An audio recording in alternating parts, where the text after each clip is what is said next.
2026-27 ఆర్థిక సంవత్సరానికి తాను బాధ్యత వహిస్తున్న మంత్రిత్వ శాఖలకు నిధుల కేటాయింపు కోసం శాసనసభలో డిప్యూటీ సీఎం పవన్ కళ్యాణ్ ప్రతిపాదన చేశారు.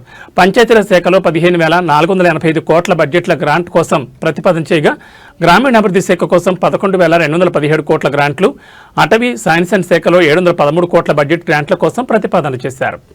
26-27 సంవత్సరానికి గాను పర్యావరణం, అడవులు, శాస్త్ర సాంకేతిక శాఖ చెందిన వివిధ కార్యక్రమాల కొరకు మొత్తం 713,88,34,000 మంజూరు చేయాలని కోరుతూ నేను డిమాండ్ నెంబర్ 29ని సభలో ప్రవేశపెట్టాను. అలాగే 26-27 సంవత్సరానికి గాను